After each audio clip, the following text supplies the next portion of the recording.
On Yom Kippur, the holiest day of the Jewish calendar, the faithful gather to atone, to reflect, to hope. On that sacred morning in Manchester, something monstrous crossed the threshold.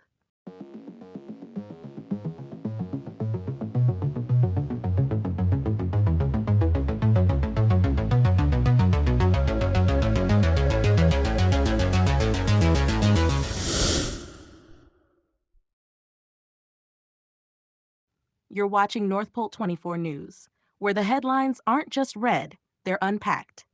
In a world drowning in noise, we go hunting for the signal, the truth beneath the talking points, the facts beneath the filters. Tonight, we look beyond the press releases and political spin to ask one question: what happens when leadership loses its courage and people pay the price? At NorthPolt24, we don't flinch from hard stories. We face them. We challenge narratives, we expose failures, and we hold power, every kind of power, accountable.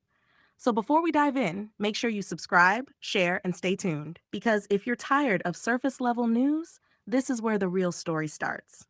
This is NorthPolt4 News. Let's dig in. A car barreled into worshipers outside the Heaton Park Hebrew Congregation Synagogue.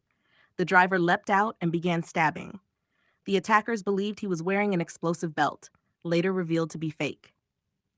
In the chaos, 2 Jewish worshipers lost their lives: Adrian Dalby, 53, and Melvin Kravitz, 66. AP News: a third person died, a victim tragically shot by police in the scramble to end the carnage. Reuters: at least 3 others remain hospitalized with serious injuries. AP News: the attacker was identified as Jihad al-Shami, a 35-year-old British citizen of Syrian origin. Reuters: he had a criminal record, was on bail for alleged rape, had not been flagged under Britain's counter-radicalization programs, and was not previously known to counter-terror agencies. AP News authorities now believe he was influenced by extreme Islamist ideology. AP News: within minutes, police fired upon him, neutralizing the threat. Reuters: a terror investigation has been launched. 6 suspects have been arrested in connection with the attack. AP News: but amid the grief and outrage, one question rings louder than any gunshot. Why did this happen? And how many warnings were ignored? This was not random violence. This attack was ideologically driven. The signature of violent Islamist extremism, the doctrine that sanctifies murder in the service of faith. Not all Muslims, but the radicals who twist it into terror. Such attacks make manifest the danger when ideology becomes weapon, when beliefs are cowed by silence, and when institutions shrink from naming the enemy. But how did al-Shami slip through the cracks? He wasn't in the PREVENT program. He wasn't flagged. He had no apparent extremist dossier. The Guardian: he was, by many accounts, quietly radicalized, perhaps privately consumed by rage that never showed on social media, a ghost in the system. His criminal history should have triggered attention. His bail status should have raised alarms. Yet no one, until it was too late, connected the dots. When extremists strike this way, using everyday methods, concealed motives, we need more than reactive intelligence. We need anticipatory clarity and honesty from the government, from security services, from the press. Act 2. What followed the attack was a familiar dance of semi-apologies, opaque claims, and cautious naming. Headline after headline leaned into the language of uncertainty. Possible motives? Investigating multiple angles? We don't yet know. As if the presence of blood and knives demanded verbose disclaimers rather than immediate truth. Meanwhile, political leaders rushed to make gestures: extra police, statements of solidarity, emergency meetings. None of it wrong, but none of it courageous. Too many words, too few convictions. When the very act of naming Islamist extremist ideology is avoided for fear of backlash, labels, or divisiveness, we lose more than rhetorical strength. We lose moral nerve. And that hesitation does not protect communities, it betrays them. Act 3, the cost: lives, trust, and silence. It's easy to measure the human cost in bodies and grief, but there's another cost: the cost to trust. Jewish communities now guard their places of worship like fortresses.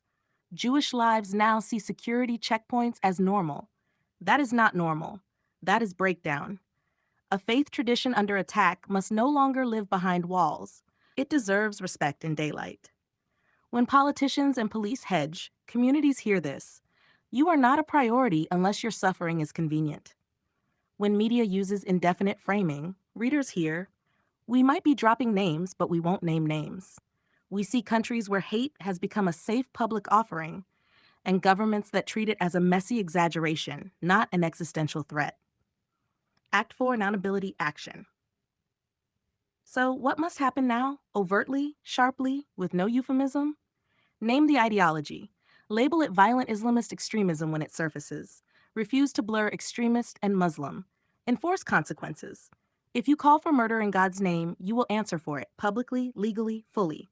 Reform intelligence and bail systems. When someone accused of a violent crime is on bail, oversight, tracking, and counterterror checks must be baked in, not optional.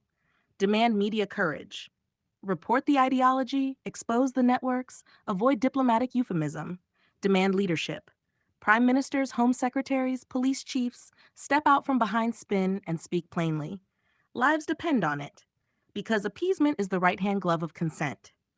If you tolerate hate speech in public squares, expect violence at soft targets. Closing. Music swells. In Manchester, 2 men worshiping on their holiest day were murdered. A flagrant act unsubtle in its message. Violence creeps in when we refuse to call it by name. If this moment is to mean anything, let it be the moment we stop hiding behind ambiguity and start standing on truth. All those who value free worship, open streets, and human dignity must demand more than tears. Demand action, demand clarity, demand justice. Because history is watching, and silence is no longer an option.